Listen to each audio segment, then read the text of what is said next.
Setelah beberapa lama berlalu, Kano dan Kito telah meningkatkan bela diri mereka dan kini mereka semakin kuat. Ayah Kito melihat kemajuan mereka dan memutuskan bahwa sudah waktunya untuk mengajarkan jurus baru yang sangat penting kepada mereka. Ayah ingin mengajarkan kalian jurus yang sangat spesial, kata Ayah Kito dengan senyum. Jurus ini akan membantu kalian menghancurkan batu dengan tangan kosong dan juga menendang kayu sehingga tumbang dengan mudah. Kano dan Kito sangat bersemangat mendengar hal ini. Mereka telah melihat Ayah Kito melakukan hal-hal yang luar biasa sebelumnya, dan mereka tidak sabar untuk mempelajari jurus baru ini. Baiklah, anak-anak, kata Ayah Kito. Pertama-tama, kalian harus memahami prinsip dasar dari jurus ini. Kalian harus menggunakan kekuatan dan teknik yang tepat untuk menghancurkan batu atau menendang kayu. Ayah Kito kemudian memulai demonstrasi, menunjukkan bagaimana menggunakan tangan kosong untuk menghancurkan batu dan bagaimana menendang kayu sehingga tumbang. Kano dan Kito memperhatikan dengan seksama, mencoba memahami setiap detail dari gerakan Ayah Kito. Setelah demonstrasi, Ayah Kito meminta Kano dan Kito untuk mencoba jurus baru ini. Mereka berdua sangat bersemangat dan mencoba menghancurkan batu besar yang ada di depan mereka. Kano mengambil posisi kuda-kuda, mengumpulkan energinya, dan mengatur pernapasannya. Ia memfokuskan dirinya pada target, yaitu batu besar di depannya. Dengan satu tarikan napas dalam, Kano mengangkat tangannya dan "Hai!" teriak Kano sambil memukul batu besar itu dengan pukulan yang kuat. Namun, batu besar itu tidak bergoyang sedikitpun. Kano mencoba lagi dan lagi, tetapi hasilnya sama saja. Batu besar itu tidak mau hancur. Kito juga mencoba jurus baru ini, tetapi ia juga gagal menghancurkan batu besar itu. Mereka berdua terus mencoba, tetapi kegagalan demi kegagalan menghantui mereka. Mereka berdua mulai merasa kelelahan dan frustrasi. Aku tidak bisa melakukannya, kata Kano dengan nada putus asa. Ayah Kito mendekati mereka dan memberikan semangat. Jangan menyerah, anak-anak. Kalian harus terus mencoba dan tidak boleh putus asa. Ingat, kekuatan dan teknik yang tepat adalah kunci untuk menghancurkan batu besar ini. Kano dan Kito mengambil napas dalam-dalam dan mencoba lagi. Mereka berdua terus berlatih, dan meskipun mereka masih gagal, mereka tidak menyerah. Setelah beberapa kali mencoba, Kano akhirnya merasa bahwa ia telah siap.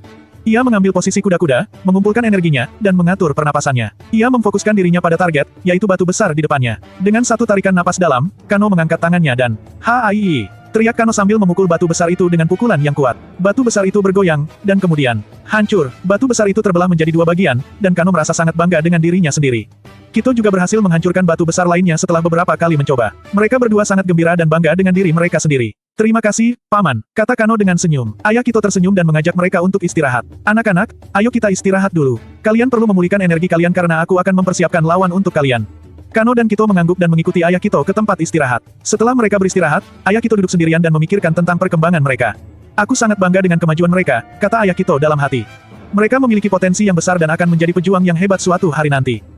Aku yakin mereka akan mampu menghadapi tantangan yang akan datang. Ayah Kito tersenyum dan merasa yakin bahwa Kano dan Kito akan menjadi orang yang hebat di masa depan. Ia terus memantau perkembangan mereka dan memberikan bimbingan yang tepat untuk membantu mereka mencapai tujuan mereka. Setelah meninggalkan Kano dan Kito untuk beristirahat, Ayah Kito menuju ke tempat arena tempat ia latihan. Ia memiliki rencana untuk mempersiapkan lawan yang akan menghadapi Kano dan Kito dalam latihan mereka. Ayah Kito memanggil Duko, salah satu penduduk desa yang memiliki kemampuan bela diri yang baik dan juga pernah melawan perompak bersama Ayah Kito. Duko, aku membutuhkan bantuanmu, kata Ayah Kito. Aku ingin kamu membantu aku dalam mempersiapkan lawan untuk Kano dan Kito. Duko mengangguk dan mengikuti Ayah Kito ke tempat latihan. Ayah Kito kemudian memanggil salah satu muridnya, yaitu Dopa si ahli tongkat. Dopa adalah seorang yang memiliki kemampuan luar biasa dalam menggunakan tongkat sebagai senjata. Dopa, aku membutuhkan bantuanmu, kata Ayah Kito. Aku ingin kamu menjadi lawan Kano dan Kito dalam latihan mereka. Aku ingin melihat kemampuan mereka dalam menghadapi lawan yang tangguh. Dopa mengangguk dan menerima tantangan itu. Ia tahu bahwa Kano dan Kito adalah dua orang yang memiliki potensi besar, dan ia ingin melihat kemampuan mereka dalam aksi. Ayah Kito tersenyum dan merasa yakin bahwa Kano dan Kito akan memiliki lawan yang tangguh dalam latihan mereka.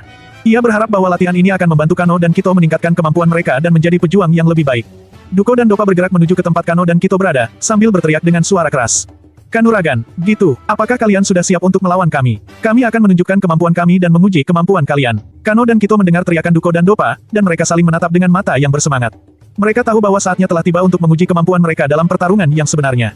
Ayo kita tunjukkan kemampuan kita, kata Kano dengan semangat. Ya, aku siap, jawab Kito dengan percaya diri. Duko dan Dopa tersenyum dan mengangguk, siap untuk memulai pertarungan. Maka mari kita mulai, siap-siap untuk menerima tantangan kami. Tanpa ragu, Duko dan Dopa memulai aksinya dengan menyerang Kano dan Kito dengan keras.